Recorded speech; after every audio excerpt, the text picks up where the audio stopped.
Merhaba dostlar. Bugün size Nekeša Barıl'ın deneyimini anlatacağım. Nekeša ilginç bazı şeyler söylüyor. O açıdan benim için önemliydi bu. Sizinle de o nedenle paylaşıyorum. Nekeša bir gün genç bir hanımefendi banyoya giriyor duşta iken boğazı gıcık kapıyor, bir öksürmek istiyor, boşaltma. Fakat o anda nefesi kesiliyor. Yani ne yapsa nefes alamıyor, bir anda çok şaşırıyor. Fakat yapabileceği bir şey olmadığını fark edince duşun perdesini tamamen kapatıyor. Bütün diyor korktum, eyvah ben ölüyorum. Ailem geldiğinde beni burada çıplak bulacak diye. O anda bir anda tam o nefesinin kesildiği anda kendisini bir bembeyaz bulutların içinde buluyor. Diyor ki beyaz tabirini burada başka ifade edebileceğim bir şey olmadığı için kullanıyorum diyor. O arada o beyazlıkların içinden karşısında vefat etmiş olan büyük annesini görüyor. Ee, büyük annesi diyor ki buradasın, burası senin evin, ben neredeyim dediğinde. Sonrasında peki burası neresi dediğinde etrafında o beyazlığın içinde beyaz ışık topları görünmeye başlıyor. Ve bu beyaz ışık topları bir anda meleklere dönüşüyor. Diyor ki ben hani dünyadayken birkaç büyük meleğin ismini biliyorum ama orada bütün hepsini tanımaya başladım. Bunlar işte bu filandır, bu falandır, Mikail'dir, İsrafil'dir vesairedir. Onların hepsini adlandırabildiğimi gördüm diyor. Hepsi bana gülümsüyorlardı. Ne düşünürsem o bilgi bana aktarılıyordu beynime. Benim düşündüklerimin gerçekleşmesini sağlayanların sol tarafımdaki üç melek olduğunu gördüm diyor. Sonra sağ tarafımda büyük bir melek, gerçekten iri yarı yapısı vesairesi. Melek böyle olmalı dedim diyor içimden ve kendisinin İsrafil, onlar Rafael diyorlar Hristiyanlıkta, olduğunu gördüm ve benim asıl baş rehber meleğimin o olduğunu anladım diyor. Çünkü bana dünyaya gelmeden önce ruhlar alemindeki seçim esnasında yanımda olduğunu gösterdi. Çocukken ilk kaza geçirdiğimde hastanedeyken yanımda olduğunu gösterdi. Ve hayatım boyunca değişik enstantanelerde hep yanımda rehber meleğim olarak bulunduğunu hatırlattı bana diyor. Sonrasında peki ben ne yapacağım buradan dediğimde bir başka kapı belirdi karşımda diyor. Büyük bir altın kapı. Yani çok büyük bir sütunlu kapıdan bahsediyoruz. O kapının arkasındaysa her şeyin kristal olduğu bir kristal şehir vardı. Bu kristal şehir konusunu işleyenler, mutlaka araştıranlar vardır. Ben araştırmadığım için bilmiyorum ama çoğu deneyimde dikkat çekici bir şekilde ortaya çıkıyor altın şehir ya da kristal şehir. Sağ tarafıma döndüm, bir şelale görünüyordu diyor. Şelale, müthiş sulara akan bir şelale. Ona doğru yürümek istedim, o tarafta buldum kendimi diyor. Sonra birden büyük anneme sordum diyor. Yani baktım o soldaki meleklerden gökkuşağı şeklinde başka ışık varlıklarına doğru enerji geçişi var. Bunlar ışığa yürüyenler, yani vefat etmiş olan ve oraya gelmiş olanlar. Peki ışığı göremeyecek olanlar ne olacak, ne oluyor dedim diyor. Ve o anda bana işte ölüm anında bir kumsalda yürürken işte hayat sularının bulunduğu bir okyanusun içinde yürümeye başladığımı gördüm diyor. Ve orada bir tercihimizin olduğunu gördüm diyor orada da. Aslında bu tercihi kastettiği şu: başta yapılan tercihler sonucunda ortaya çıkan bir sonuç aslında, işte yoksa hesap günü ve imtihan olmaz. Ve orada ışığa yürüyemeyenlerin kendisinin çoğu zaman öldüğünü bile fark edemeyen ancak şekil değiştiren düşük frekanslı bir aleme gittiklerini gördüm diyor. Sonrasında bana flashlar halinde diyor, geçmiş hayatımdan sahneler gösterildi. Hep kendimi yargıladım. İşte bak şurada şöyle yapmalıydım, keşke şurada böyle yapsaydım. Şurada benim dışında beni yargılayan kimse yoktu diyor. Peki şimdi ne olacak dedim diyor. Beni aldılar bu defa, başka bir odaya götürdüler. Burası sanki diyor bir dünya tabiriyle ancak diyor bir arı kovanı diyebilirim. Çünkü küçük küçük altın sarısı kaplar vardı çömlek tarzında. Ve onlar böyle kalp nabız gibi atıyordu diyor. Bunlar ne dedim diyor. Bunlar dünyada yaşamış olan insanların bütün dünyadaki yaşamının hafızası, hatıraları dediler diyor. Bir tanesi açıldı. Bu baktım benim hayatım diyor. İsrafil ya da işte onların demiyle Rafael melek dedi ki sen sadece 3 şeye odaklanacaksın. Bak şu 3 şeyi sana göstereceğiz dedi diyor. Birincisi küçüğüm 4-5 yaşlarındayım. Kırmızı bir giysi var üzerimde. Ablam beni giydiriyor. O anda onun düşüncesi. Çünkü diyor ben hep ablam işte bizim 4 kardeşin en büyüğüydü. Ve bana hep böyle annelik yapmaya çalışıyordu. Ben de ya sen benim annem değilsin, sen benim kardeşim ol diye sık sık tartışırdım onunla diyor. Ve beni işte of başıma yük diye gördüğünü sanırdım diyor.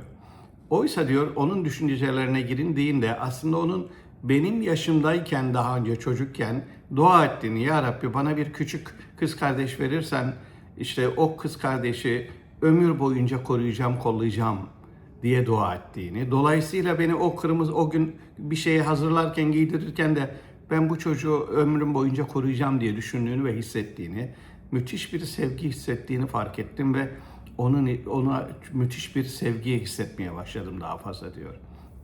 O sahne gitti. Bu defa lisedeyken bir işte sevgililer gününde bir arkadaşın, bir erkeğin bana gül verdiğini, çok utandığımı, kızardığımı ve reddettiğimi gülü sahnesini gösterdiler. Peşinden o delikanlının düşüncelerine, onun çok üzüldüğünü, kırıldığını ve çok incindiğini gördüm. Keşke yapmasaydım dedim. Gerçekten çok üzülmüştü çünkü iyi niyetle yaklaşmıştı diyor. O arada bir böyle ışık topu bana doğru yaklaştı. Bu onun ruhu dediler diyor. Ondan keşke özür dileyebilsem dedim ve işte diledim de diyor. Sonrasında işte bu deneyim sonrasında o çocuğu bulayım diye araştırdım. İşte birkaç yıl önce vefat ettiğini öğrendim diyor. O da ikinci sahneydi. Üçüncü sahne diyor bir marketteyim. Önümdeki hanımefendi bir sürü işte sebze filan almış. Onları hepsini poşette tek tek koyarken tek tek fiyatını soruyor, kaç lira olduğunu ona göre koymaya çalışıyor. Anladım ki diyor parası yok. Hanımefendi hepsini ben ödemek istiyorum dedim diyor. Döndü bana diyor böyle bir minnetle bir bakışı vardı, teşekkür etti diyor. O anda onun şeyine girdim, ruh haline girdim ve onun hissettiklerini gördüm. Müthiş bir minnet. Ya Rabbi ben sana dua etmiştim. Senin yolların gerçekten çok sırlı. Bak bana yardım ettirdin diye şükrettiğini ve bana karşı müthiş bir minnet duygusu içinde olduğunu. Sonra evine gittiğinde 2 tane çocuğu olduğunu, o 2 çocuğunu onlarla işte beslediğini ve çocuklarına da bu olayı anlattığını ve çocukların da minnet hissiyle dolduğunu, o çocuklardan birinin yetişkin hayatında da sırf o zaman kendisine aşılanan o duygudan dolayı hep insanlara yardım eden bir yetişkine dönüştüğünü gördüm. Düşünebiliyor musunuz? Nereden nereye kadar basit bir eylem gibi gördüğünüz iş.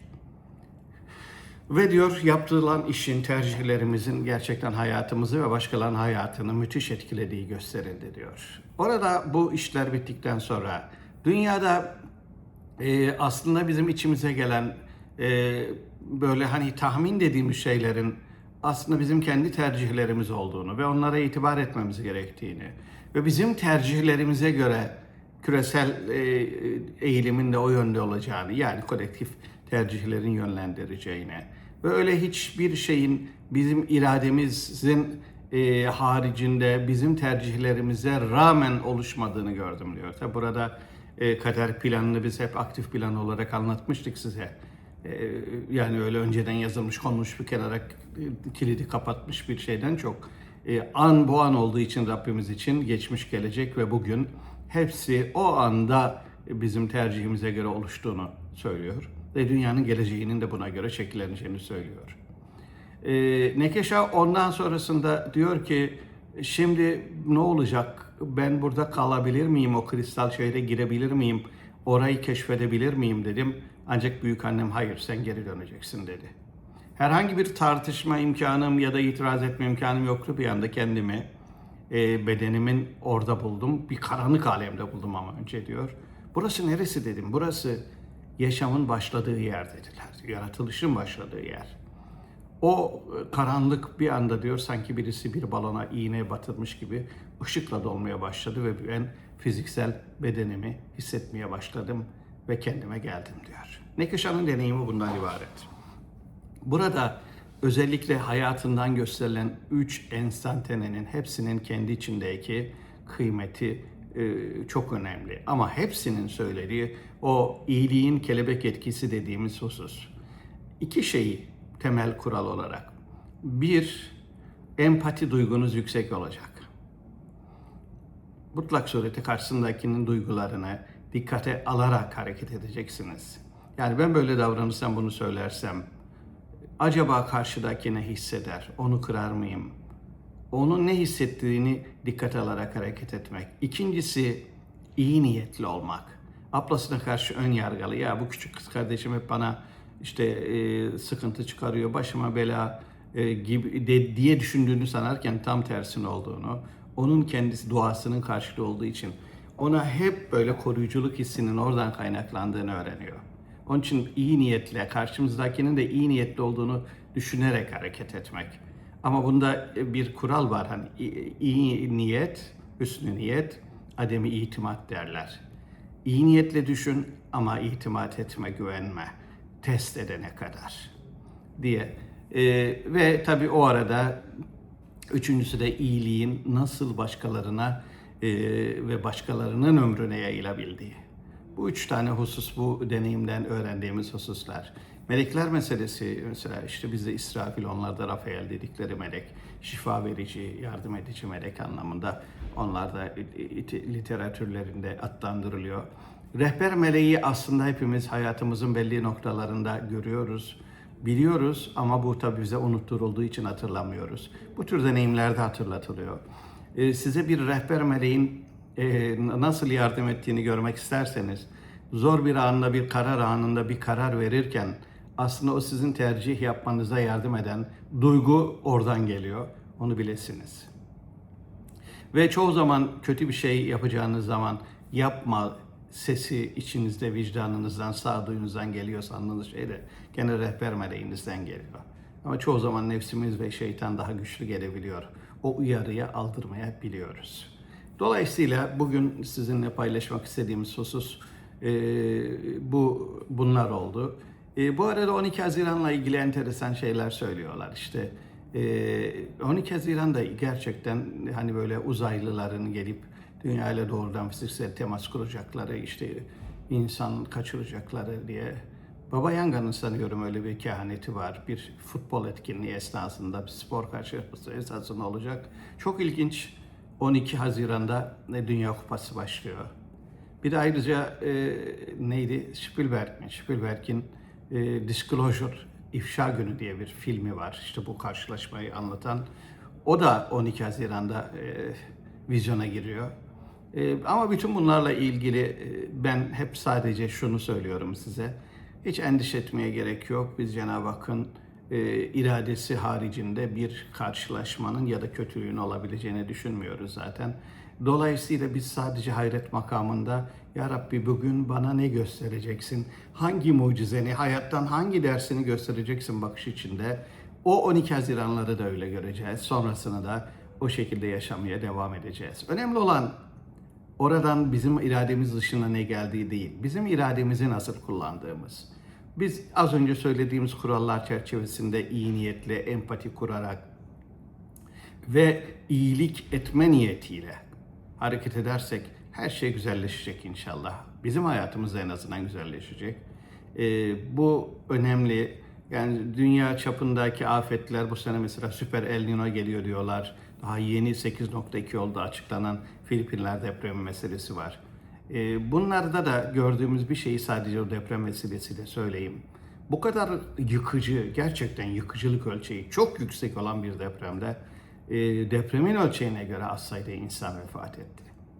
Bu aslına bakarsanız işte bizim ülkemiz için ibret alınması gereken bir durum. Biz de çünkü büyük deprem bekliyoruz. Ama ne kadar tedbir alıyoruz?